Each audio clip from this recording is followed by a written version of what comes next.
Welcome, ladies and gentlemen, boys and girls, to another fantastic episode of the Vash Sky ParkCast Thursday edition. Thank you so much for coming on in right here and getting the party started early, I see. Man, we've got so much tremendous support.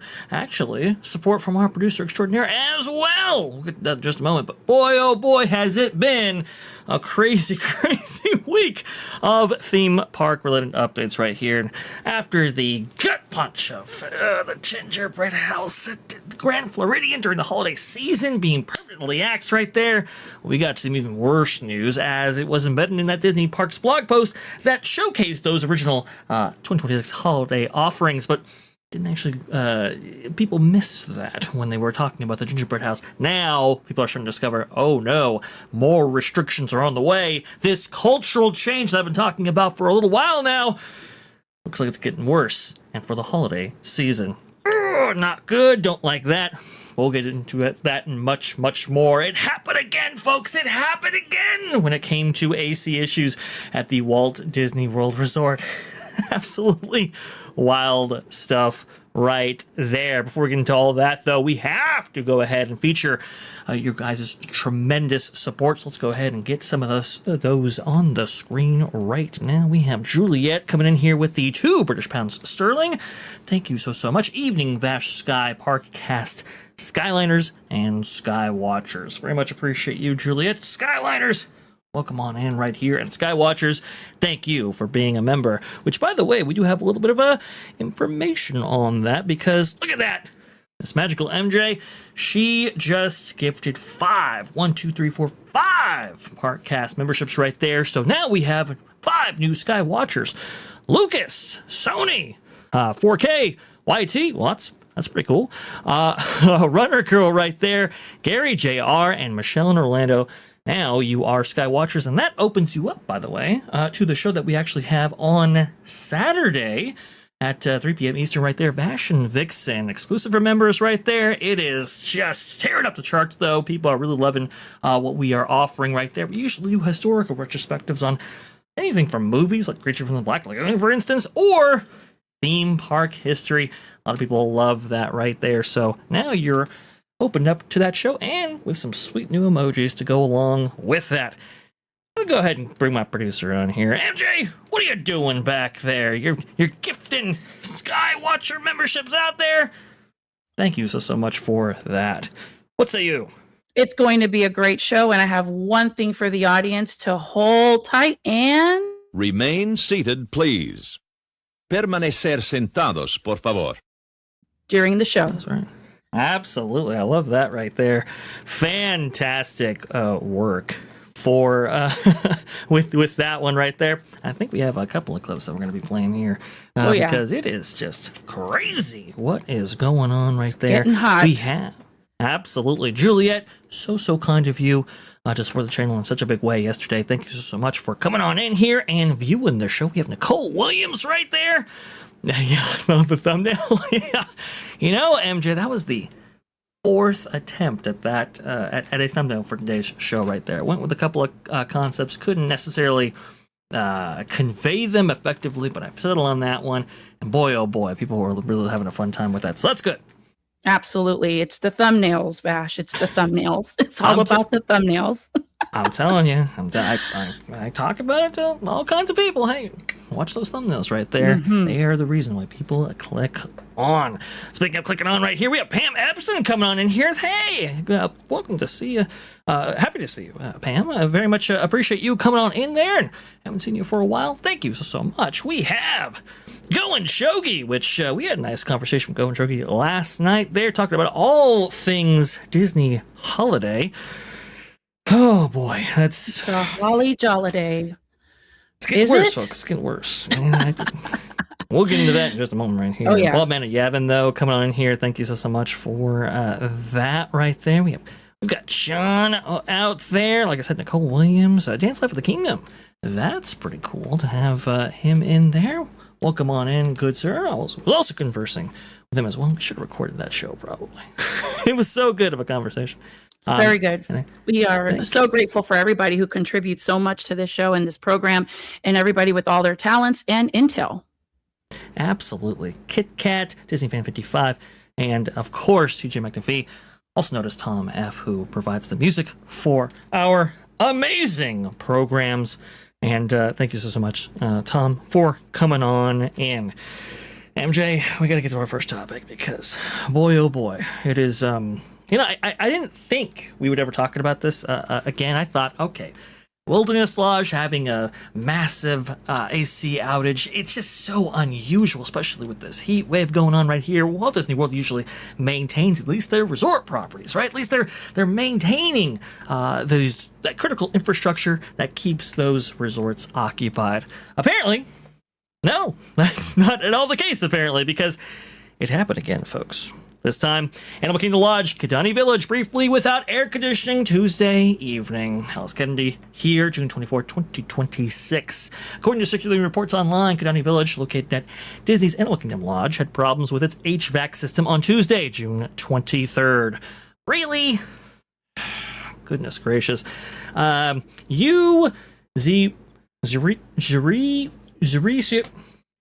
User Z over there on Reddit said this on June 23rd, that they are staying at the resort and report that the rooms were feeling much warmer in the main areas. At 9 p.m., cast members confirmed with the guest that the system had been down since that afternoon. There was no estimated time for when it would be fixed, but they were assured that it was being worked on. Oh, I'm sure, yes. I asked the people at Wilderness Lodge. I'm sure everything's being worked on constantly. Another update at 10 p.m. by the same user says Disney was offering box fans to those who requested them. Oh boy! Well, if you were unfortunate enough to use your precious DVC points around that time, well, don't worry. Disney's got you with a box fan. Upon request, by the way. We're not going to go ahead and deliver those to every single room. That'd be crazy. It'd be nuts. Air conditioning at the resort was fully restored overnight. Apparently. Now, I've been trying to find out that information right there. I haven't seen anybody post about Kidani Village since, at the various sources that I looked at right there, unconfirmed that they were actually able to restore it that night. But it would appear, because of lack of social media reporting since this incident actually took place, that maybe, perhaps, this has been resolved, unlike, well, Wilderness Lodge. Wilderness Lodge is still having air conditioning issues. After a week of problems, Disney's Wilderness Lodge purposefully turned off the air conditioning on Wednesday morning for maintenance. An air conditioning outage was first reported last Thursday, with guests sharing that main building of Disney's Wilderness Lodge, becoming extremely warm in the guest rooms, lobby, dining areas, and other indoor spaces. The issue is still not resolved, as per stated right there. You can see this article written June 24, 2026. We did actually go over the letter that actually they sent out to guests saying that they were going to turn off the air conditioning at 7 a.m., I believe, yesterday in order to resolve those problems. And guess what, folks? I don't think those have been resolved. I did some preliminary research right there, right before the show. I couldn't get a firm stance on whether or not this has gone away. So it's fantastic, MJ. We just, we have major deluxe resort properties right here. One of those being an exclusive DVC location, and both of them without air for a substantial period of time at least. What is going on to have caused this? I know there have been a lot of people, mentioning multiple theories about this and what actually could be taking place. And I do think there has been a lack of maintenance at critical infrastructure for the resorts, which is previously unheard of. But I think that's actually taking place right now. I don't have that confirmed, of course, but you don't lose critical infrastructure like this on a whim. Usually you have spare parts that you can actually utilize, right? You don't have catastrophic failures. Usually these things are rated within a certain spec, right? So if it gets to the point at which they could actually fail, then it's like, okay, let's go ahead and replace these before they actually do. Usually that's how this critical infrastructure is maintained, and we're simply not seeing that, or at least the effects from having set up a system like that to maintain these properties properly. MJ, what do you think is actually going on here to have caused this? Any speculation that might be interesting to the audience? Well, to be honest with you, Vash, my area of expertise was always HOA properties in the past, not resorts. But in a small sense, they can They revolve around residential homes, and there's usually most of the time a clubhouse or a town center that's like a resort. It has a pool, amenities, tennis court, basketball courts, ballrooms, etc. But what I've noticed is you are absolutely correct with the fact that maintenance could be a key factor.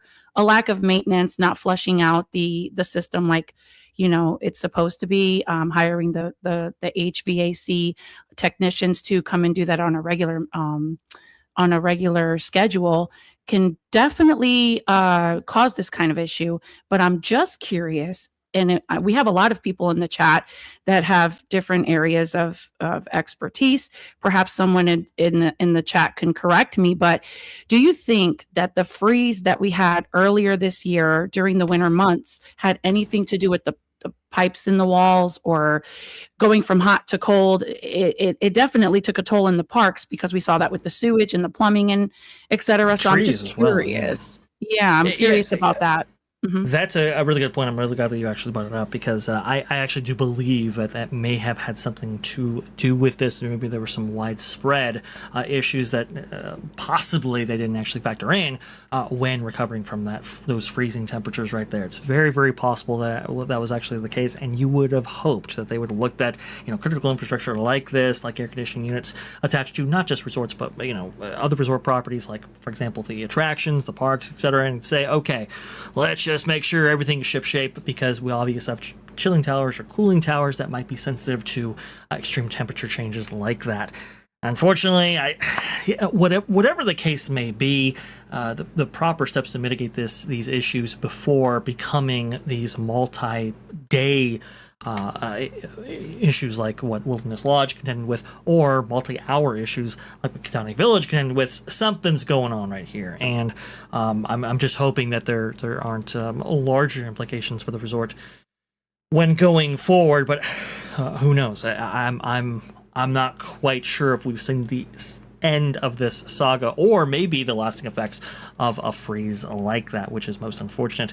Obviously, nobody wants that to happen to the place that we all love, but unfortunately, we like you beautifully pointed out right there, we saw the effects of that freeze, right? We saw just trees unfortunately dying as a result. A lot of them in Pandora and Animal Kingdom, which was real sad. We saw the dinosaur over there at Disney's Hollywood Studios, lose his tail and so forth. So it's just it's a thing we're still contending with. It would appear so. If in fact these things are linked, they might be. It is very reasonable to suggest that. I do believe.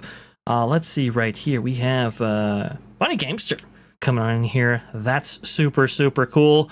Ken Reinhardt coming in here. Well, despite your opinion, I do appreciate you watching right there. He's absolutely correct. He's not lying.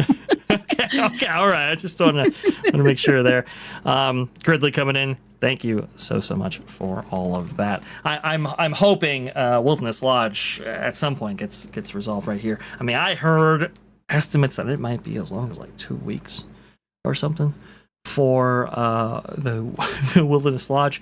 I hope that's not the case. I hope the worst part of it is that it's Kidani Village that's affected, not Jambo House, and that one's actually a little bit more pricier to stay at than Jambo, and they have the bigger suites and the family bigger rooms to accommodate large groups, I should say, not just for families. I'll say this: Kidani was, I believe, exclusively built maybe as a DVC property. Now, I think you can still get a room. You can still book rooms here. Yes, but obviously meant for DVCs. Now, I think there's anywhere between 300 to 500 rooms, if I recall correctly, right here. You are correct. Obviously, it's not as wide as a larger problem as Wilderness Lodge, because that was well over 1,200 if I'm not mistaken. But yeah, I mean you're talking quite a bit, quite a few people affected. Well, maybe it was 1,000 rooms. Okay, sorry about that. It's changing stuff right there, but. Still, though, you're still talking about hundreds of guests being affected, thousands if you include Wilderness Lodge in this whole thing. Now, hey, maybe just gives you extra balcony time to see the animals. You know, Oh, they really want you to get engaged with the experience of how the giraffes feel. I mean, I don't know. It's very strange. Yeah, maybe the zebra down there is having a better time than you are. Pretty much. Absolutely. Oh, that's tough. That is not great. But the resort issues, unfortunately, guys, they don't end there. Now, before we get to our next story right here, MJ, was there any buddy in the chat that you wanted to go ahead and highlight before moving on to our next segment? Oh, just some fun commentary. We have Go and Shogi. On the plus side, you can reenact a legit holiday on the Savannah, sweating on. Yeah, exactly. And we have Tom F coming in here. He lost a palm tree to last winter. A lot of the foliage and the shrubbery that's needed for Animal Kingdom, the park and the resort, was tremendously affected. They actually had to kick in some protocols to protect the animals because I think the majority of the animals are not used to that kind of temperature. It's very, very, very unfortunate, how all of this is unfolding. But, lesson learned, they'll probably, hopefully, make provisions for next season. Oh, Kit Kat came in here with a really good comment. Everything should have been checked after the freeze. And I agree with you 110%. Just think about your tires. Think about your batteries in a vehicle or any kind of major, the inflation, deflation. I mean, these pipes and the things that when did these resorts get built? Because with age, you must begin not just replacing the units, but the other part of the spectrum. After 25, 30 years, I would say we're getting close to that time. You would think so, right? So yeah, so Animal Kingdom Lodge for sure is getting close to that quarter century mark, if it hasn't reached it already. Right. And then obviously Kundani Village not so long after that, especially with the boom of DVC. So yeah, I mean, you would think that you would take precautions, especially with your older properties, to make sure that everything's just ship-shape. Maybe assemble small pockets or teams to go around to the various resorts. Just check everything out right there. Look, it's going to be a big expense. There's no question about that, but that's part of the maintenance that goes into a property like Walt Disney World. Unfortunately, if in fact these are linked to those freezes, the appropriate measures weren't unfortunately taken. Do you have the exact time frame? Because before I bring up a next comment, this is actually kind of funny. Uncle Salty told me this really does feel like the Serengeti. Yeah, they really want you to feel those temperatures over there. The Serengeti. But we have Ken Reinhardt, 5071. Isn't Kundani pretty new? Vash, when did Kundani get built? I gotta look that up. 2009, May 1st was Kundani Village. And when it was constructed right there, I thought it was around there. I thought it was like around 2008, 2012, in that ballpark right there. It looks like 2009 is going to be when it was erected there. Now, that place is at 17 years? So it's coming up on 20. She's coming up on 20. Yep. They got to start redoing. And it's a beautiful resort. I must say, it's breathtaking. Definitely once in a lifetime experience. If you're not a DVC member and you just want to book a resort stay for the experience, I highly recommend it. They even have nighttime safari rides that you can go see the animals, and they give you like night vision. It's like $80 a person. There's so many things to do here, and the dining venues are bar none. So I mean, this is heartbreaking to hear. I hope they fix everything, because this resort is really one of their, in my opinion, I would rather stay here than the Grand Floridian, to be honest with you. It's such a loved resort, in and out. I mean, look, whether it's Jumbo House or Kundani Village right here, the Animal Kingdom Lodge, actually dating back to April 16th, 2001, for all of you in the know right there. It's a wonderful property. I think the only thing it suffers from is a lack of transportation options like the other deluxe properties, right? But besides that, though, it is a wonderful, just. I agree with you on that, Vash. I really want to tell anyone that's thinking about booking a vacation exclusively staying at this resort, try not to plan on too much venturing because of the transportation. Right. Yeah, just stay central and keep that mindset, and you will have a fabulous time. Fabulous time indeed. Fantastic resort property. I love it. I've loved it, for years and years and years right there. And it's a great extension of Animal Kingdom itself, and I think Joe Rohde had a lot to do with the construction of this, along with some other notable Imagineers. So fantastic property right there. We're just hoping that all these properties, they just stay as magical as we remember them. I think that's most important right there. But speaking of magic and resorts, oh boy, MJ, we got to go over it. We got to dive deep into it, because this is a big time story right here. Obviously, we've been keeping all of you up to date on what's been going on with like resort hopping, for instance, especially Disney Springs as a transportation hub taken offline for people who, well, don't have a reservation at a resort property, that being dining, or aren't staying there, right?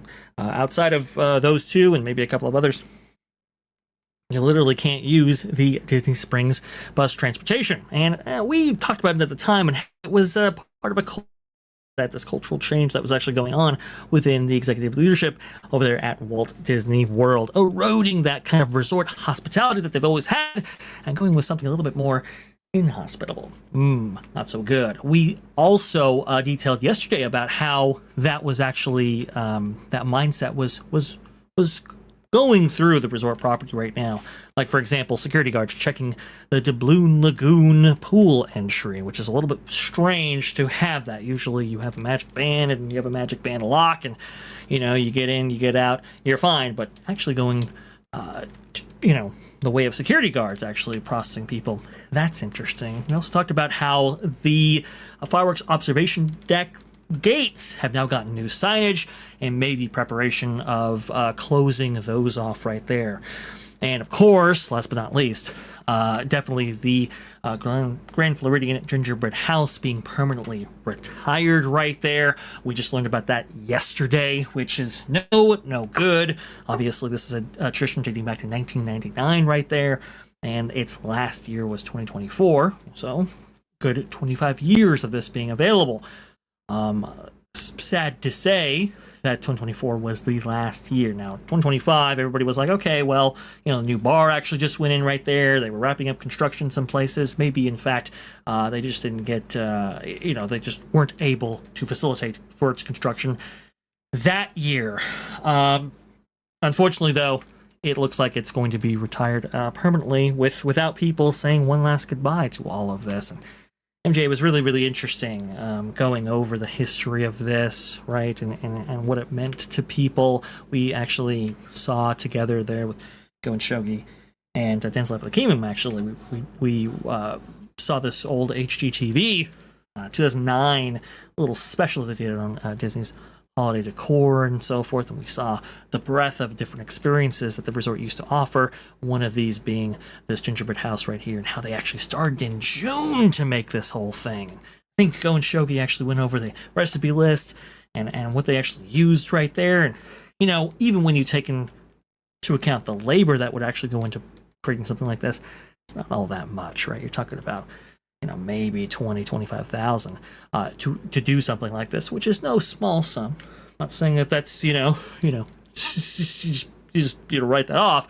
However, the amount of joy that it brought guests and the amount of sales that it actually brought with it, with different treats and gingerbread shingles and all of that being sold right there, it was substantial to lose something like that.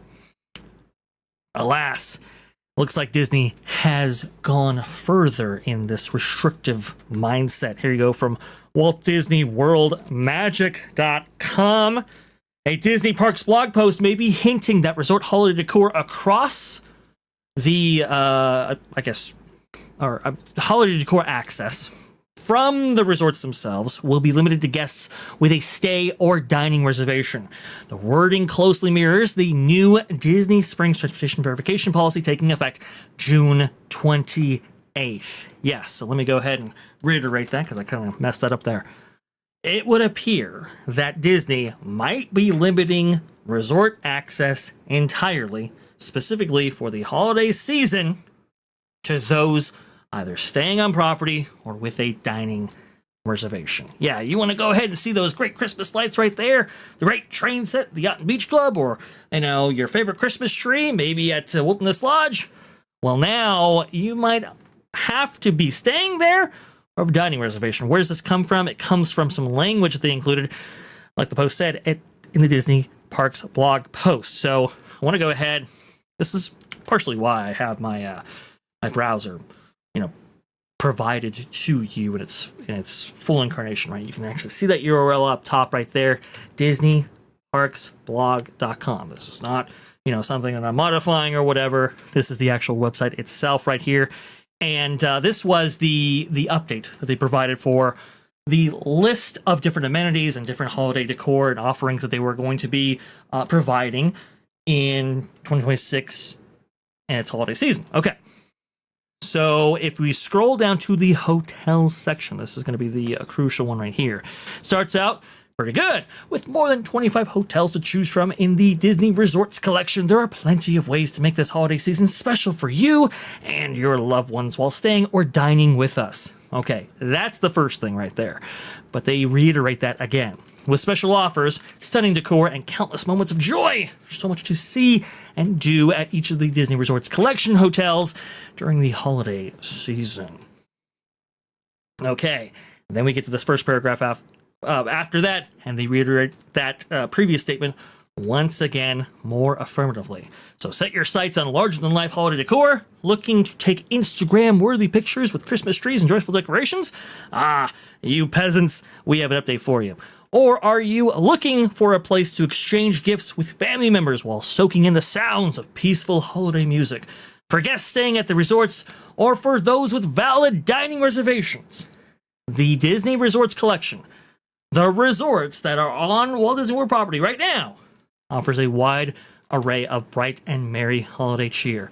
Again, to reiterate, on the Disney Parks blog website, it says, for guests staying at the resorts or those with a valid dining reservation, only you will be able to perhaps experience the holiday decor at the various resorts. MJ, I'm not liking this. I'm not liking this. This I don't like it either. Ridiculous. Now, there's additional detail with this because Disney Scoop guy, Matt, obviously broke the Tiana story right there. Well, I mean, he was sharing around information right there. Disney Scoop, I think broke it obviously from Reddit. Matt shared that, and rightfully so. Big story right there. He usually checks this stuff out. We're actually going live with some of this stuff. He's saying this in response to Sir Braden because they were going back and forth right there. Braden saying, it's how bad is this all going to get? They're checking reservations for walking guests at Grand Floridian and the Polynesian now. According to this report right here, and I think he's sourcing that from a Reddit post out there, so we'll have to verify that additionally. If that is true, that is absolutely a big change to the resort hospitality mindset of the vacation kingdom. MJ, laid it all out there for you. This is devastating, honestly. To get rid of the gingerbread house is bad enough, but to make everything now behind this big old paywall at all 25 resorts, not good. It's awful, and I'm still trying to wrap my head around it. Thank God that we have an amazing group of contributors that have given their intel and experience, not just with the creation of a type of gingerbread house like the one we had in the Grand Floridian, but what it takes to have a group of, bakers on site and the machinery behind the whole thing, right? Because it is a project. It begins in late June, early July. So it's actually ready for the holidays. But what they are doing, breaking tradition, it's inexcusable. At this point, it's a little bit extreme. There's so much that trickles down, not just from the guest experience, folks traveling all over the world to Walt Disney World Resort to have their vacation during the holidays, but you also have the enormous amount of people that count on these type of access to make a living. And I'm talking about even friends within our immediate group. Example, Bob from Barry's Place. we have so many amazing vloggers that use the opportunity to take the transportation throughout Walt Disney World Resort and Disneyland to be able to bring that to us, to those who are at home that cannot travel or are not able to for whatever reason, and bring it to our televisions. That's going to be affected with all of these restrictions. So I'm looking at a very big picture here, not just the Walt Disney World guest experience, people paying a lot of money to enjoy the amenities, festivities, decoration, and celebrate with their loved ones during the holidays, but also this is going to affect the bread and butter of those that use transportation throughout these various resorts to make a living. Yeah, I mean, it's absolutely insane to see. It's just the erosion of the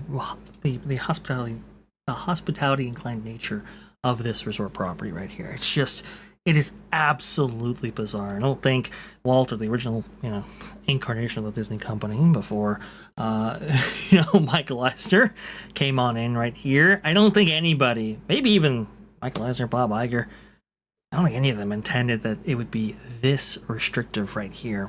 But alas, here we are. I mean, it is really profound. I remember visiting Walt Disney World back in August of 2023. I hadn't visited for quite some time before that. And I remember coming out of there thinking, the parks, not that great, especially when compared to Universal.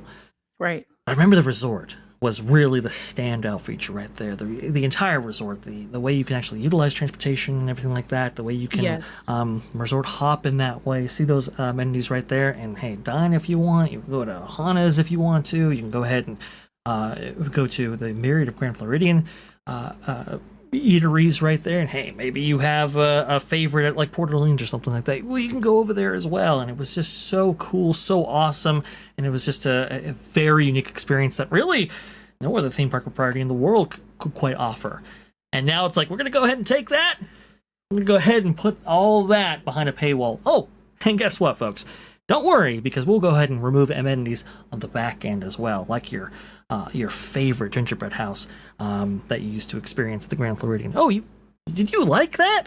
Oh, we got to go ahead and get rid of that. We can't have those things anymore. It is absolutely wild, isn't it? Is insane. And I think one clip comes to mind that I got to play. You didn't. Well, of all the cheap, lousy ways to save a buck. That's the perfect clip because it was during the holidays as well. It was during the holidays, right? It's There's like so much commentary from our audience, Vash. If I can please get some of these amazing comments. Freedom Seeker, this is pathetic and so short-sighted. To me, it's like they are only listening to the rich guest who do not want to deal with the plebs. I have heard in the past that the DVC members weren't fond of, having other people from other resorts, trekking along, let's say, quote unquote, their turf, right? Their territory. And I think this could be stemming from that, but it's much deeper. For example, we have the Wild Man of Yavin.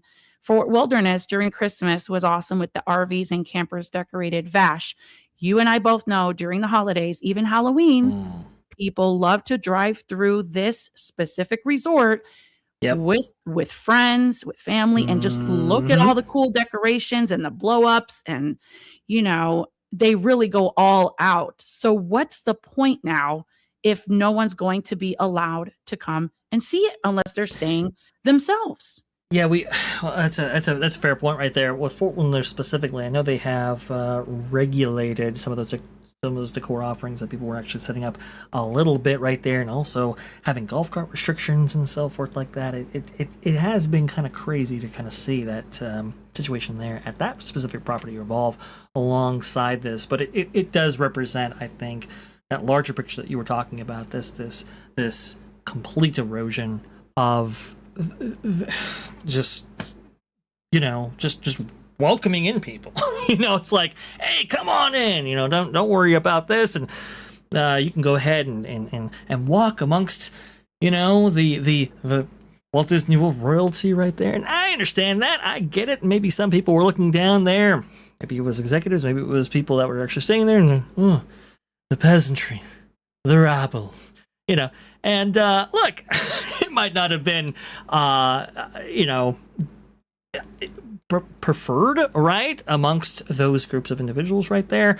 But it was quite the nice perk. And I remember Disney used to talk about the family from Colorado or whatever, and how they were really focused on that. And it's like, okay, but this is so inconsistent with that, right? This is so inconsistent with this the welcoming nature that you used to provide for this. And there were ancillary benefits to this as well. Like we talked about before with the gingerbread house and all of that, they used to move all kinds of gingerbread snacks, merch, all that kind of stuff at the Grand Flow. When you had the Osborne Festival of Lights, I know that the managers, the leads, the executives in charge of Disney Studios were very much against losing that, because they understood that, hey, look, listen, it's not just about setting up these lights, and yeah, there's a big cost to it as well. There's no question about that. But we get hotel bookings, we get vacation bookings based off of this. This is a holiday tradition for a lot of folks right there. We have so many sales that come out of this, hot chocolate and everything else, for people to actually see these lights. It was worth investing in. And ever since then, the mindset has completely changed. It's like, okay, well, if we go without a year and people still come, get rid of it. Like Dreamlights, for example, or maybe even the gingerbread house is a victim of that mentality as well. It is so sad to see this. It is a crying Absolutely. shame. And it was always my dream to go to Walt Disney World during the Christmas season and see all this kind of stuff resort-wide. And now, obviously, that's going to be very, very limited. And even I'm going, why would I go? Why would I go at all? There's no reason to. It's not enticing. No, it's not enticing. It doesn't give you a reason to save up and plan and book that trip. That once in a lifetime trip that so many have done for many, many generations. And here's right up your alley, Vash, with your level of expertise regarding Disneyland. We have Kit Kat. It actually used to be more restrictive at the Disneyland resort than it loosened up. I bet they'll tighten up again. Is this true, Vash? Yeah, it is. It is true. Kit Kat is exactly right there. So previously it was Disneyland Hotel wide open. Paradise Pier Hotel, Pixar Place Hotel now. That was wide open in its previous incarnation right there, and the Grand California opened up right there. And I think they saw the foot traffic because, at least at Walt Disney World, everything's so spread out, right? Like not everybody going to Magic Kingdom is going to be able to go to the Grand Floridian. That's not quite the case at Disneyland Resort, right? So everything is much smaller, much more compact. And so you could get a lot of foot traffic through something like the Grand California because it's literally connected to the Disney California Adventure theme park. Okay, so it's like, maybe you do have to regulate that to some degree. And so they did. They regulated it a little bit, and they said, okay, if you're not staying there, you can actually use this kind of side entrance here to DCA, and they restricted travel patterns depending on the hours and so forth. And Kit Kat's exactly right. They've recently opened that back up, which I've appreciated, especially walking through there as a guest. And I didn't really mind, even when I was staying there, that there were so many people, going in and out or whatever. It just became a little bit more livelier of an atmosphere. Now, maybe you control whether or not people can actually access elevators with that much traffic. I think we can all kind of agree on that. But despite that, it was very, very nice. And you had the carolers down there in the lobby of the Grand Californian. You had a big Christmas tree right there. You had a gingerbread house modeled after the Grand Californian and all of that. It was wonderful. It was charming. It was awesome. I do believe Kit Kat's right, though. If, in fact, this is happening at Walt Disney World, maybe Disneyland's looking at that as well and going, well, maybe we can go ahead and do the same. I hope it's not the case, but it feels like this is where it might all be going. Well, Vash, I tell you what, we have one more amazing comment that came through, and then we have some super chats. We have TJ Magnifi, our music maestro. The cutbacks are not helping guests to want to come back. The cuts are not what they should be cutting, what Disney Plus is losing on the streaming and the movie failures. They are hurting their their parks. A couple of typos there, but I think I pretty much said it right. I think so. Yeah. And this is a great point, Tom. And I'm so glad you actually said this, right? This is what I always talk about with these failures. I think I even brought it up yesterday when it came to Moana, right? When you have a failure, like a Tron Ares, like a Mandalorian Grogu, like maybe a Moana, but especially a Snow White, right? When you have all of these things actually happen, even if you didn't pay for a movie ticket to actually see that particular film that's out, you're still paying for it. At least if you're going to the parks, because that's where they have to make up that revenue shortfall. It has to be this way. So you're paying for it one way or another. And in this case, I think we're paying for it in spades right here when it comes to the restrictions that they're inducing or putting in place for this resort infrastructure right here. Now, previously, hey, look, if Disney Plus is doing really well, maybe.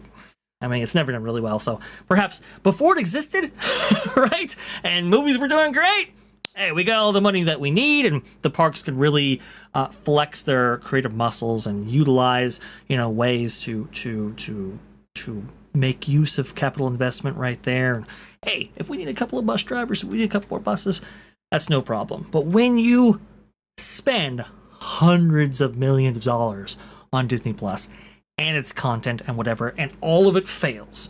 When you invest $300 million, maybe even $400 million in a Snow White, and it fails, what do you do as a company?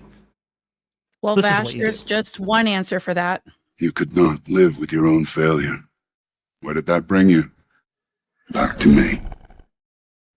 That's a great transition right there, because I was just going to say, a lot of people are like, oh, Bob Chapek, oh, he was terrible, oh, he was awful, he made all these cuts right there, he monetized the parks, and that's true, no question about that. But everybody, when Bob Iger was coming back in, like, oh, it's all saved, we're gonna be okay, Bob Chapek's out, Bob Iger's in. Now, did we see a pullback of some of those policies? Maybe initially, maybe a little bit, right? They got rid of a parking fee for resort stayers. Thank you for that. But not much was actually made there. And in fact, the things that plagued the Chapek era when it came to, these levers that they pull, right, in order to extract more money from people's wallets and provide less of an experience, that trend continued, even with the Bob Iger era. And now with the Josh Giamaro era, well, you can't even hop on a bus to go to a resort property, if in fact you're not staying there. What's the common thread throughout all of these executives there, MJ? Do you know? I'm trying to put my finger on it, but I can't really process what all of these guys have in common. Will you please shed some light on us, Vash? Josh Giamaro is the common thread throughout this entire time, whether it be Bob Chapek or Bob Iger 2, or now Josh Giamaro as the CEO. He's been there this entire time. And I was told when he was made CEO, well, he's been restricted by who's been above him all this time, right? I know he was the chairman of the Disney Experiences Unit, but that's not real power. He's got to be elevated to CEO. Then he'll be able to restore Walt's original vision. Yeah. Nothing changed. Yeah, Giamaro. We're keep still picking on up trash around the park. Trend. Exactly. Give us the facade. Our friend Braden over at Mickey's Views, he tweeted something the other day that was so right on, just about what you said, Vash, with the whole Chapek thing. I don't know. I wish we could pull it up, but I don't have it. But we do have some super chats we got to get to. We have O2RR with the $4.99. Disney stock closed below 100 today at 98.5. Combined with all the bad news out of Disney lately, how about we play Sharks in the Boardroom? I don't know if we have that on file right now. Oh, do we have? Do we have need Sharks in the Boardroom? Okay. Tom, I'm gonna need your help right here. If you can go ahead and find that, email that to me. We get it before the show. We'll go ahead and play it. Go ahead and keep that started right there, so we got it. With who that we know. We'll play it for you, O2. Give us some time. Absolutely. Super chat. We'll go ahead and play it for you. Go and Shogi, our chef extraordinaire, for $5. Thurston Howell III doesn't want to share observation deck benches in hotel lobbies with us riffraff. yes, Oh my the God. peasantry out there. Oh. You can go ahead and have them eat gingerbread, I think is the is the expression right there. I mean, and that gingerbread was phenomenal. We were really dissecting everything last night. Go and Shogi was specifically bringing up the fact that they use a special ingredient found in like Europe for the gingerbread cookies that are sold at the gingerbread house every year. I don't know if you remember that coming up in our discussion. I don't remember that coming off in our discussion right there. Sorry, it was a little bit late at night last night. Yeah, it was. So there's some details that are lost on me right there. Go ahead and remind me, MJ. What were we talking about there? Well, he just commented because he's amazing like that. So he said it's a German-specific recipe more than just an ingredient. Yes.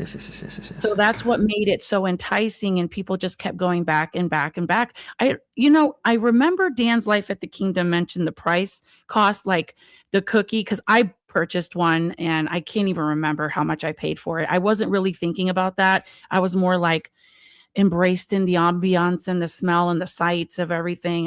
I was there specifically for that reason, to enjoy buying some merchandise from the gingerbread house and having hot chocolate. It was an event, a day spent well. But if Dan's Life at the Kingdom is out there, if you have that price list, that would be great. But I'm wondering, with the merchandise sales every year, there really was no reason to get rid of this amazing beautiful icon of the Grand Floridian, a tradition of 25 years. No reason whatsoever to get rid of it. Mm-hmm. Nope. And I've heard some cost estimates too, of like estimates in terms of how much revenue was actually accrued by Disney in this time right here. I mean, some people are saying like up to $30,000 a day. I can't necessarily verify that, so I do apologize. But I'm sure it paid for itself by the end of the season, right? I'm sure that it was something that Disney didn't have to take a capital investment loss on.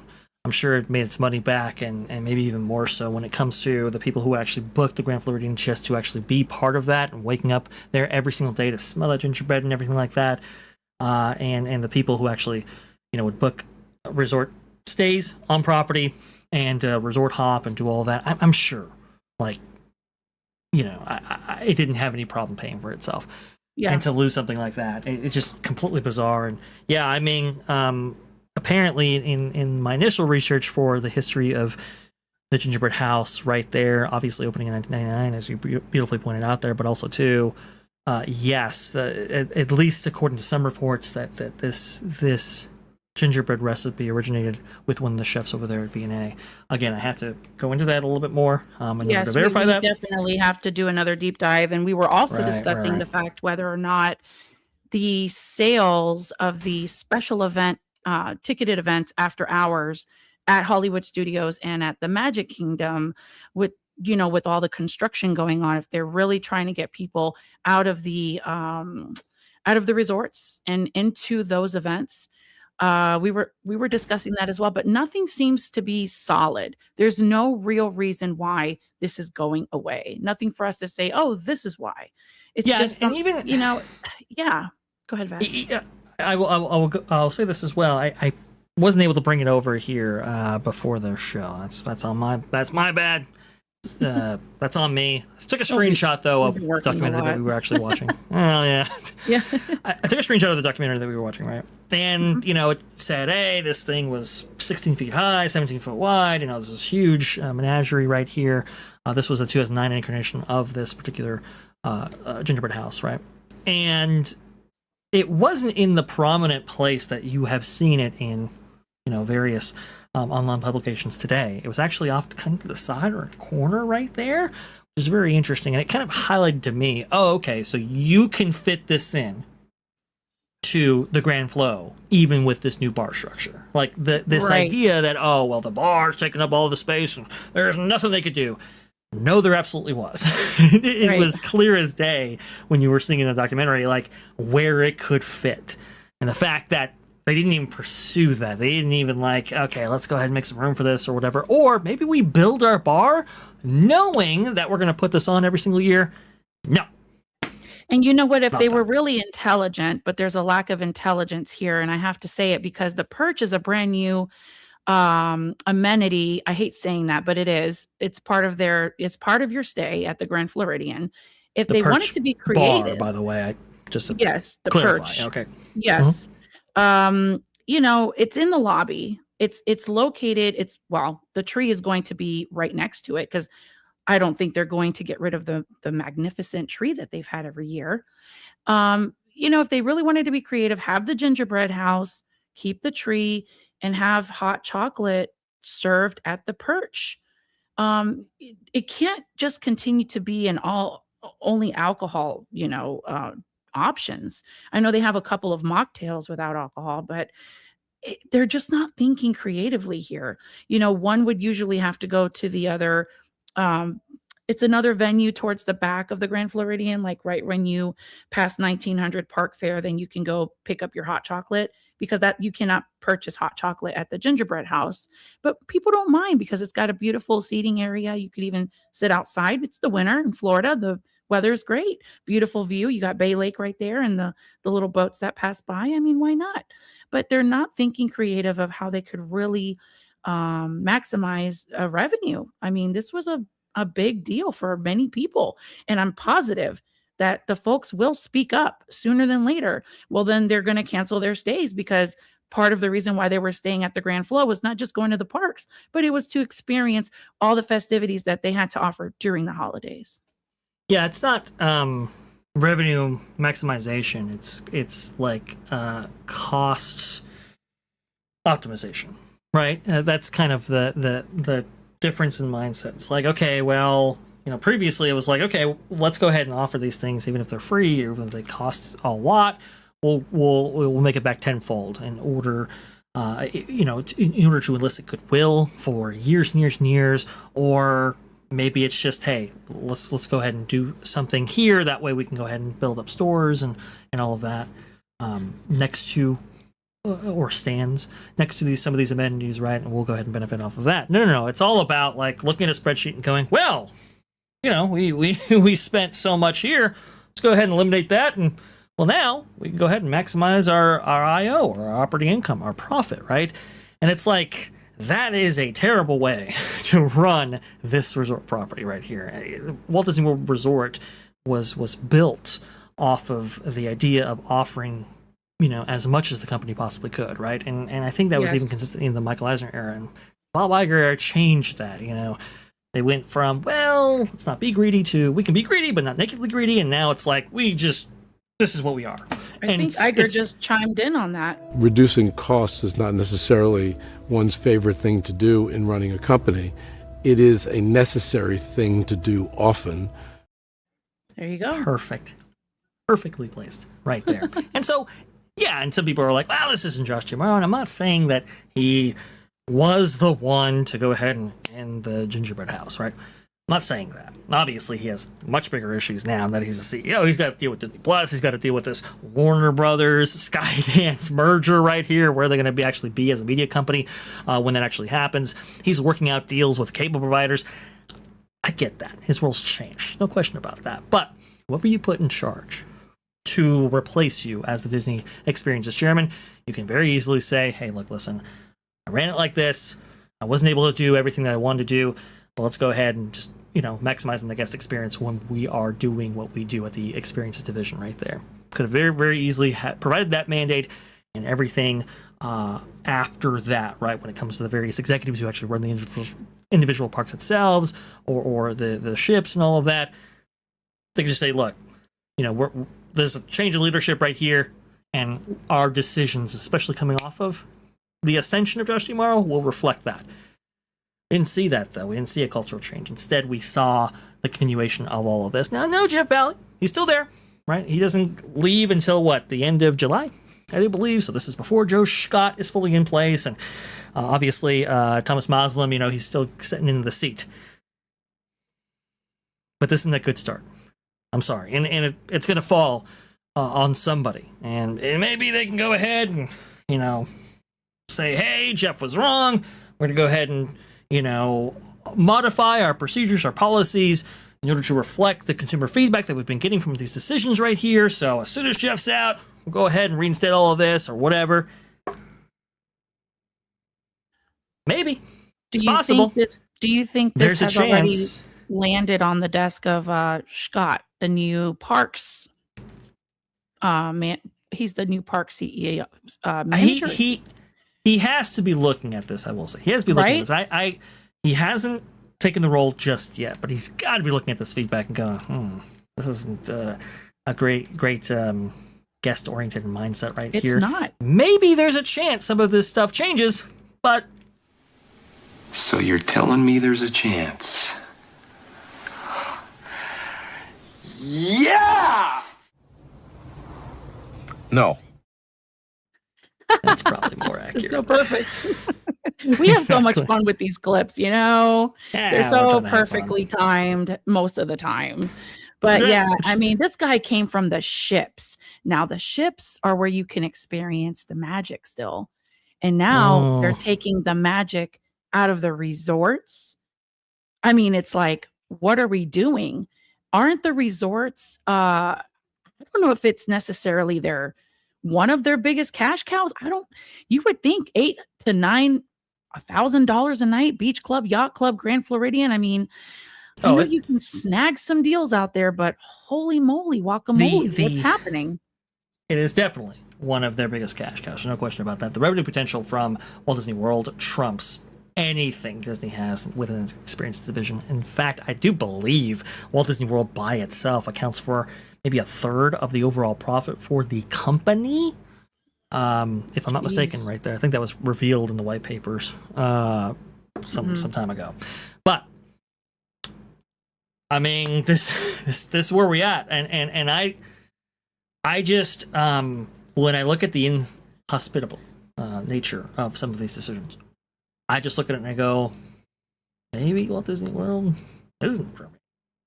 That it does go through my head when I see stuff like this. It's not great. This is not good. Hopefully things change. I'm hopeful, I'm optimistic. But I'm hearing the opposite. I'm hearing stuff like, hey, they might actually induce a $12 all-day bus pass. It's like, wow, that's really going to be something if, in fact, they do that. We'll see. But there is definitely a cultural mindset there. Maybe with new leadership, this all changes, and I'm hopeful it does. But it has to stem from leadership, and it's just not something that we've been seeing recently. Absolutely. Hopefully, though, it all changes for the better. But I want to go ahead and focus on something a little bit more West Coast now, actually. We've been spending a lot of time over there at Walt Disney World, and I know there's a lot of people that actually view our content because we like what we say about Disneyland. Let's go ahead and feature that right now. Disney Tourist Blog has this, and I thought it was a really, really interesting article because we've been commenting and covering stuff related to Oogie Boogie Bash for some time. Actually, I do remember us covering the ticket sales last year for Oogie Boogie Bash, and I was shocked and surprised how late it was until all those dates sold out.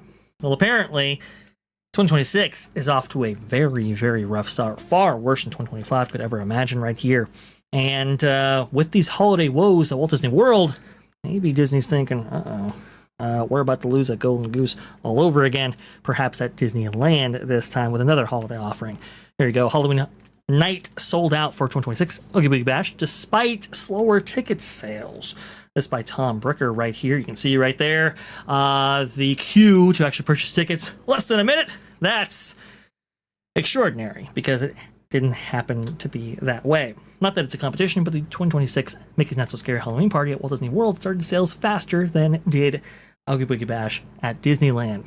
That is the first time this has ever happened. In fact, the Disney California Adventure special event has been one of the toughest tickets to score for the past several years. Disneyland started Oogie Boogie Bash pre-sales back on Tuesday. Maybe it was even last Tuesday, actually. Starting first with top-tier Inspire Key annual pass holders, followed by all of the other Magic Key Masters on Wednesday. Today marked the start of the general public sales, which is typically also the day that many, if not most, dates of the Halloween party sold out. To the surprise of no one, Oogie Boogie Bash pre-sales did not start as expected on Tuesday. Yes, because of that famous Disney IT. It's just world-renowned as the best, most supreme, most optimum. Oh, wait. No, it's terrible. Okay. Instead of the waiting room opening at 8:45 as advertised, ticket sales started shortly before that. Several dates showed as sold out almost immediately. Panic ensued, and it appeared that the old boogie was back to his usual tricks with stratospheric party ticket demand. In the end, however, it was all a mistake, and everything has been smooth sailing ever since. We purchased our tickets in a matter of minutes on Tuesday. Didn't even bother with multiple browsers, notifications, etc. Certain dates did sell out during both of pre-sales, namely select weekends in September and October.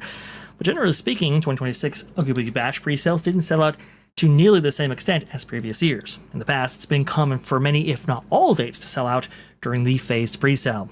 I don't keep super close records, since pre-sales aren't as meaningful as general public sales, since Disney can allocate as much or as little inventory as they want.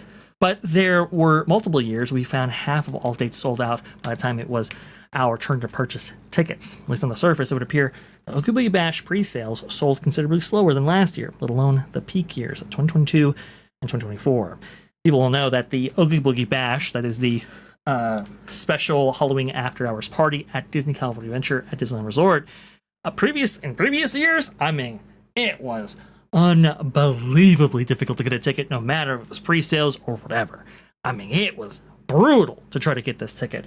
In fact, actually, when faced with a, I think, multi-billion-dollar shortfall for Disney Plus, for, what is it? It was the Q1 fiscal year 2023, I do believe, earnings call that Chapek was a part of back in the day.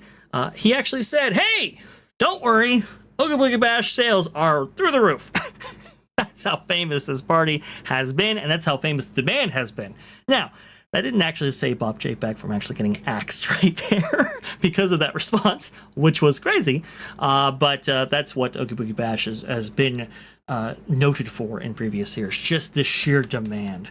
And this is definitely one of the hottest tickets that any theme park has ever offered in existence right here. But the pre-sales actually being down was very surprising, because you would have thought, obviously they're not going to have a parade, they're going to have this Haunted Mansion cavalcade or whatever, but surely that wouldn't dissuade guests all that much. Well, apparently they certainly did, and even Disney Tourist blogger Tom Brooker here was actually saying why you should skip Oogie Boogie Bash Disney Halloween Party this year, and maybe people took that to heart. So if you actually go to, let's see if we can, yes, thank you for crashing on me, Disneyland. That's typical. Very much appreciate that. Yeah, indeed. Okay, so if we actually go to the calendar right now, again, sales have been live for maybe around 2 weeks or so. If you see right here, the calendar for available dates, there is one date that has been sold out, and that is September 6th here on the calendar. No dates in August. Everything's still readily available. And then one date, I do believe, in October. Yes, that's going to be Halloween. Okay, another date on the 11th right there. So you've had 4. Is that right? Or 3? Is it 3? Yes, it's 3. 3, yep. 3 sold out dates. With all, for this event right here at Disney California Adventure 2 weeks out. That is crazy. 3 days, MJ. That's it. That's all that's sold out. For one of the hottest tickets known to theme parks. I'm not even just, confining it to the Disneyland Resort or even Disney. This is an event that's extremely hard to get, at least in previous years. And now, 3 dates, 2 weeks out. The only thing I can say about this is that, honestly, I think this event's gotten real stale. It's not enticing anymore. It was super popular in the past, and it was like anyone would do anything to get a ticket to this event, but they're not changing things up at all. It's the same song and dance. And we were just talking about this even with Jollywood Nights over at Hollywood Studios. It's not enticing because it's the same offerings, the same meet and greets. Villains Grove hasn't changed. It's the same. No one wants to see Agatha. You know, they really need to do something about all of that. They need to switch it up. Put Bing Bong. I bet you if they offer Bing Bong somewhere, people will jump for that. Just saying. It's interesting. Bing Bong. Rare character. He was featured somewhere. Rare character meet and greets. Yeah, he was in the Pixar hotel for a while when it first opened. I see. Okay. Well, look. When it comes to the tree trails, right, and the characters that you can actually see, they've had some interesting inclusions over the years, but I think, like you said, MJ, nothing compelling, nothing like, oh, hey, I got to see this character or whatever. And even like the greatest character I think that they've incorporated in the last like 5 years or so, Judge Doom from Roger Rabbit's Who Framed Roger Rabbit, right? Yeah, that's the best villain they have there. Absolutely. And he would actually do like the dip thing, right? He would actually do that scene for the movie where he actually brings out a shoe, you know, and it kind of scrumming around. And he would actually put it in the dip, and it was awesome. Well, that's just too crazy for the kiddos there, so I had to cut that right there. And it's like, come on, really? You're gonna to be make fair, it lame? these kids weren't raised watching Are You Afraid of the Dark? They're all a bunch of wussies. I suppose. Anywho's, that's what we get right there. And so it's like, okay, well, if we're going to be losing the parade for Coco construction, as we've gone over here on previous Vash Sky ParkCast coverage, it's like, okay, well, you're going to get rid of that. Go ahead and give us a World of Color show. Even if it's not the Halloween World of Color show that you had years ago for only one season, just go ahead and give us the original World of Color or something to make a compelling value for people who are looking to book this event. Didn't do that at all. Instead, we replaced the parade, which was a fan favorite, everybody loved, with a cavalcade based on the Haunted Mansion. And it's like, yeah, okay, it's Haunted Mansion, great, fantastic, but a cavalcade? That's no replacement for one of the most beloved parades to ever grace the Disney Resort. It's just, and people are surprised when the sales are lacking. It's kind of like, Disney, come on, like, how do you not expect this right here? Maybe, in fact, they do sell out right at the very end there. Maybe they don't. I don't know. But to only have 3 days sold out, weeks into the selling process, not very good there at all. It speaks a lot for itself, and they're pushing the sales on the after-hour ticketed events over here, too. They got to change things up. Whoever's in charge of the parks, they need to switch it up, and they need to make the offerings for these special ticketed events more enticing. And it cannot just continue to be the same song and dance. People get sick of it, seeing the same thing over and over and over. So we have some really good comments from the audience here. I thought this was actually really special. Rudio1, great avatar, by the way. Parents realized Oogie Boogie was a scam, especially if you were a key holder. Older kids and teenagers would rather put that money towards HHN Scary Farm. Yeah, Rudio, and fantastic that you are watching right here. Rudio's a great friend. Go back to the OGV 5 days. Awesome stuff. Awesome person right there. No, Rudio's exactly right. I think a lot of people have woken up to the fact that, hey, this event's not really changing.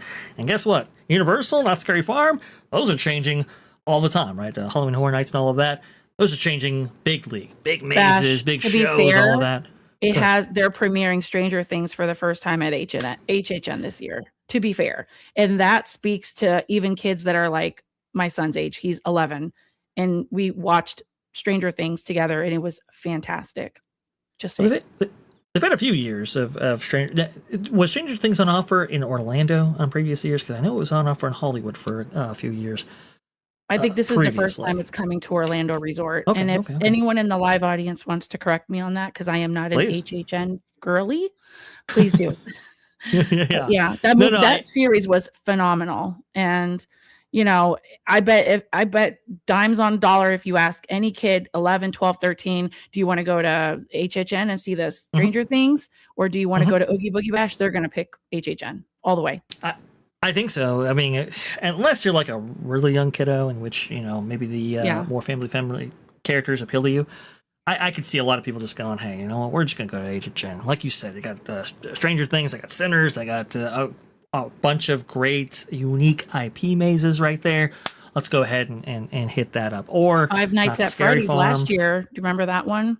Oh, it was huge. That was Big huge. massive turnout. That's huge. Yeah. That's huge. Also, too, Fallout was part of last year's festivities, if I'm not mistaken, right there. Big stuff.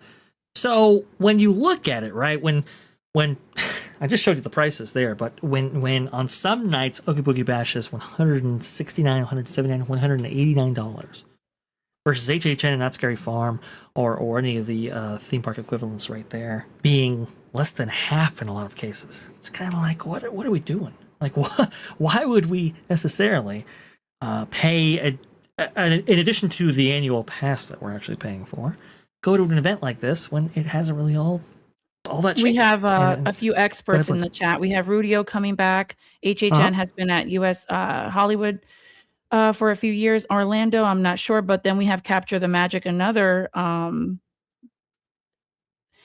comment from the experts. HHN had Stranger Things in Orlando a couple of years ago. Okay, so it did, but I don't know if it's like the new. I think it's 5. Like it's like Stranger Things. Yeah, it's 5. Yeah, so it's like updated, which is nice. That's what they have to do. Update it. It's a good point. Add You got to things update, even to if it. Yes. even if you previously seen IPs. It's like, hey, let's go ahead and make these better. You're so right about that, MJ, and that's a great point right there, Jared. Thank you so much for coming on in. The experts. I know he was yes. he was very excited about coming on in. As you can actually see Yes, right I there. did. Jared, I started. thank you so much. But if you want to see more of Jared, definitely follow the Capture the Magic. His links are all in the description right there. More than that, though, we have a show every single, we've been doing Tuesdays, and it's been working out pretty well for us. Maybe that schedule switches up next week, but hopefully it stays on Tuesday so that all of you can actually witness it. It is a show that we do with OG55, Jared, myself right there, called Theme Park, and definitely check us out. That's going to be Tuesdays at 5:30 our time, but 8:30 Eastern right there. So definitely see that awesome stuff indeed. And yeah, I think that's just about it, right? MJ, we haven't missed out. Well, anybody, we have a super chat. I was waiting Oh, for the please. segment to be over because this is a really good segment that you got going on here because it's an important thing to point out to people. Sure. Flying blind on a rocket cycle for $2. Good day, all, and good day to you, sir.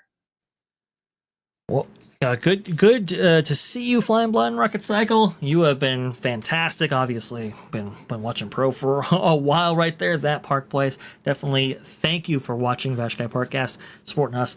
That means the world to me. Awesome stuff right there, Flying Blind. Very much appreciate you. We have some big news, though.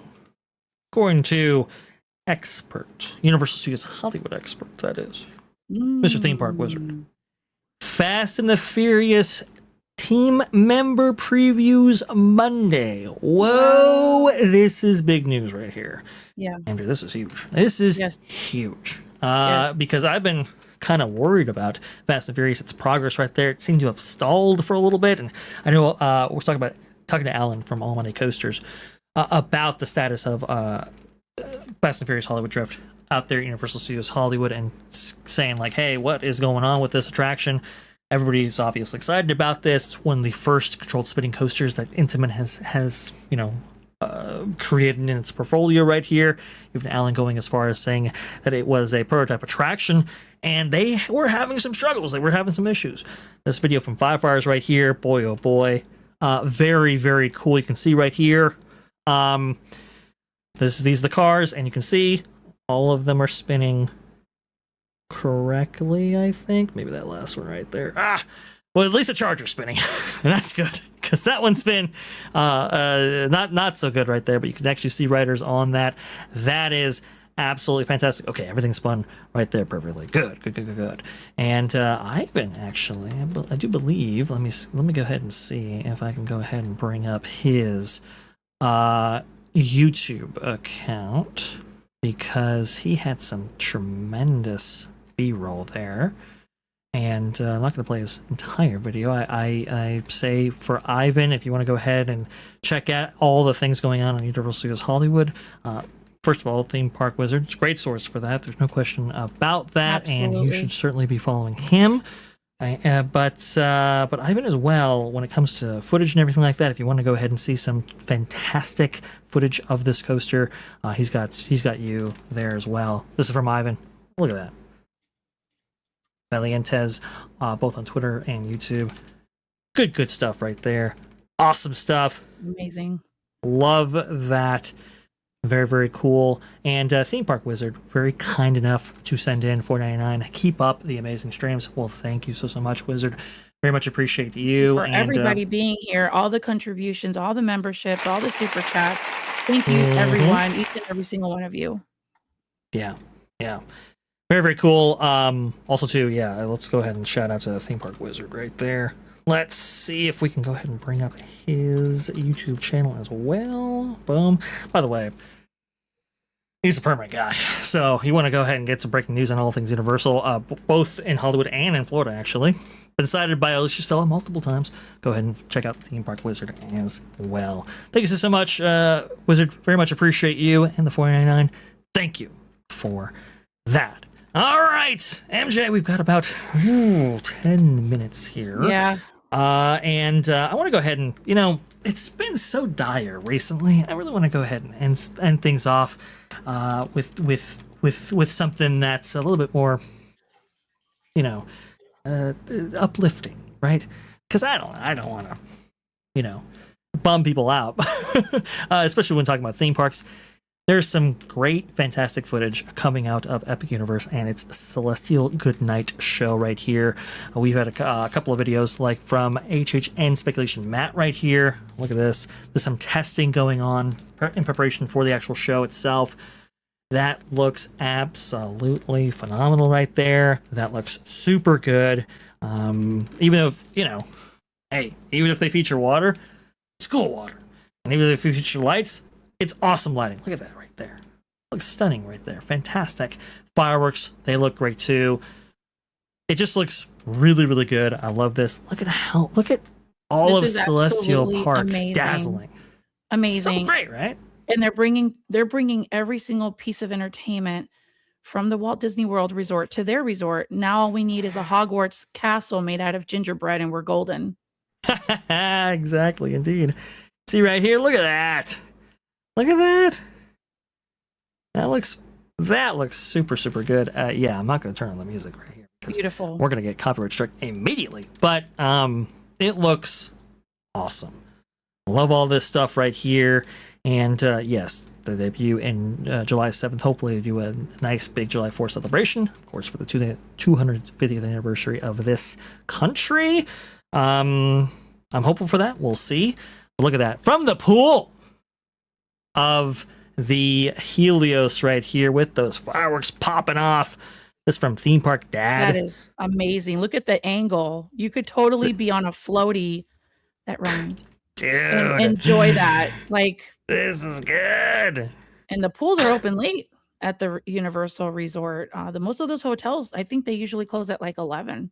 The pools. I mean, I'm used to like, I don't know, Boardwalk or I don't know, Swan Dolphin. Maybe you can get like a peek at the Epcot fireworks from your resort stay right there. Look at that. This is like that in is your face. Phenomenal. So good. Nicole Williams coming in here. Nice. Amaze. Project Absolutely. Hail Mary reference. I love that so much. Amazing. Yes. The Project Hail Mary. I love that as well. Magical Traveling Time is going to be that second video right there. Want to go ahead and make sure we give credit where credit is due. That's really cool. I know we're pressed for time, but Capture the Magic came in again with $1.99. Vash, power to the $1.99 Vash appreciation tariff. Absolutely. Hail power to the $1.99. I do appreciate that. Thank you, Jared. Thank you so so much. Jared. Very much appreciate you. Thank you for coming on in here and supporting the channel. Can't wait to talk to you more, maybe perhaps on Tuesday. And if that weren't enough right there to get your spirits up, well, we've got some cool stuff coming out of, well, the perhaps best resort now in the world. That being Tokyo Disney Resort right here. Obviously, they're spending a tremendous amount on their new Space Mountain Earthrise right there. I think it's like $700 million. One of the most expensive rides that Disney's ever done. Now we have authentic LED testing actually taking place right here. This retweeted by Drew Smith, but the original uploader, Tachi0712, I do believe. Let's go ahead and maximize this. And you can see right there what this actually looks like. This structure, by the way, is huge. It is massive. The fact that it actually has these kind of rotating LED strips right here. You can see right there how it kind of dims. Goes over that kind of, cinnamon pattern there. It's very nice. It's pretty cool. It's pretty phenomenal right there. There's a big structure to get LEDs on day one. That's super, super cool. Maybe we can actually expect projections on this as well. He read my mind. I was just thinking about the latest film that Steven Spielberg did, and this was running through my head. Chef Eddie, you and I are in sync right now. He says it's Disclosure Day. Oh Disclosure Day. Yeah, that's... It's the best way possible. Like, this is better than watching that movie. That movie was a flunk, by the way. Just saying. Did you see it? Yeah, it was awful. It was the worst thing. It was the worst time spent ever. Don't waste your money. I'm gonna be like Emily. I'm gonna be like Emily Blunt pretty soon here. And speaking in tongues. As the lights go on the Space Mountain here in Tokyo. Just having a little bit of fun. Thank you, Chef Eddie. Fantastic stuff. Thank you so much, Chef Eddie, for that. And I do believe, let's see right here. Just want to go ahead and make sure that we're all good. What is going on here? I thought okay, we do have that. All right. Okay, and Space Mountain Earthrise coming along right there. Very excited to see this. Could be another version of the Intamin rotating coaster right there, like Fast and Furious Drift. So that is very, very cool. Fireworks, we've got LEDs, we've got lights. Well, we have to have sound. And we promised people, O2RR, he was saying, hey, let's go ahead and play Tom F's awesome song right there. The boardroom song? Yes. And apparently, in the boardroom. Mm-hmm. Right. Tom F apparently had put together a sequel to that song. So let's go ahead and play that right now. He did send it to me. Here we go. I just want to make sure that my audio is good, which it is. Put that right there. And while enjoying the nice festivities here at Walt Disney World, let's go ahead and listen to some music. Here we go.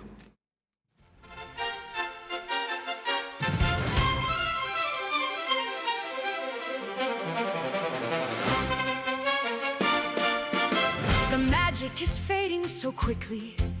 The charts are a tragic display. You look at the board of directors and watch all the cash fade away. Just look at the stock that you're holding right here on the trading floor. You think that a bounce back is coming, but nobody buys anymore. Under the CEO, under the CEO, darling, it's worse right in the purse. Take it from me, oh. Up on the screen they spin the spin, hoping the numbers rise again. While we are sinking, investors are drinking under the CEO. Down here all the numbers are bleeding. The red lines are starting to grow. The parks are a bit too expensive, and nobody wants a new show. The streaming is losing its power. Subscribers are clicking delete.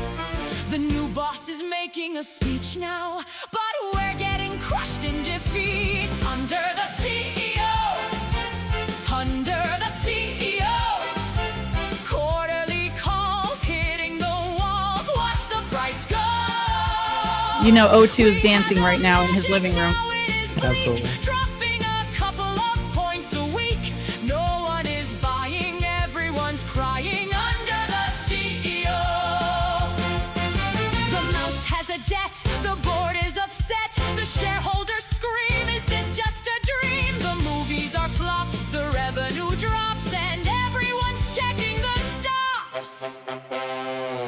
The box office hurts, we're losing our shirts. The media giants are throwing some dirt. The analysts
pretty good. And That's pretty fantastic. Round of applause for our music mod extraordinaire, because he's a mod and he's the music maestro of the channel. Absolutely. So there you have it, folks. That was fantastic. Awesome stuff, Tom. As always, right there, really did some great stuff under the sea, you know. Having fun with the comments here. That's what we're all about too. We're sharing the news and making you laugh, hopefully. Absolutely. Fantastic stuff. Love all of that, and hopefully you guys appreciate some visuals there as well. But definitely should, show your appreciation for Tom F. TJ McAfee over there in the chat right there. Please do. There's all the credit in the world for assembling so many of the great songs that we hear on this channel, including the intro, but definitely that one right there. Fantastic. I had to cut that up somehow and make it into a clip, I think. That'd be kind of fun. Before we get to that, though, MJ, where can the people find you out there? Please go ahead. Showcase. Yes, I didn't want to leave anyone unread or unseen. Mark, even if you're staying at a resort. So more to come on that, because we don't have a lot of details on if you're staying on property, you can access all the resorts. That's a great question, and I just didn't want you to go unseen. So we will keep you starred for another day. But I am on X and Instagram, and I just updated my YouTube channel with some really, really cool links. And I do appreciate every single one of you checking it out. I do appreciate that. Vash, thank you for having me here and being a part of your journey on your channel. Absolutely. Happy to have you as part of this journey right here, MagicalyMJ. I think you've been doing a fantastic job when it comes to highlighting people, making sure that everybody is seen, everybody is heard right there. To answer Mark's question, which again, goes back to how steadfast you are in highlighting people. I do believe if you're staying at a resort property, you can still park up, but we might see more modifications to that as well, which is unthinkable. But that is a possibility right there. I rate specialist as well. I think these guys joined in maybe a little bit late, but he wanted to know if they canceled the castle's Christmas lights too. I mean, we have a projector, right, Vash? Or am I wrong? We have the projection, right? But the castle dream lights has been retired ever since the pandemic. Really, it was a cost that was heavy for Disney, and obviously there required a lot of setup and some cranes and all of that. And they were looking to remove it even before then, but it was kind of like, well, we can't necessarily afford to even do it in 2020, so let's go ahead and see, how people react to just a projection version of the Castle Dreamlights. And people still came, so I was like, okay, let's go ahead and get rid of it entirely. And so the Dreamlights have been permanently retired ever since. So and it's really sad because it was such a spectacular offering. I think it sold Mickey's Very Merry Christmas packages all on its own. It was so spectacular. I agree with so you cool. 100% on that one. Absolutely. And that has been a sold out event for years. And I'm predicting that you will see availability more than ever as things continue disappearing. Yeah, that's true. I think you're right. Hopefully they get the message right there. I know Tom Corliss from Walt Disney World News Today was a little bit. He was. I wish we could play that clip, Vash. It's all over social media. I know. I hear you. But alas, we might not be able to. But he was saying hey, don't buy anything at Grand Floridian during this time. That was quite the saying right there. I'll just say this, if you don't like it, you are free to vote for your wallet, and you're free to, email and share this information, share this news, share our show, get the word out there that this is happening and that we don't like it. Here we go. Okay, so I'm trying to make sure that we're good.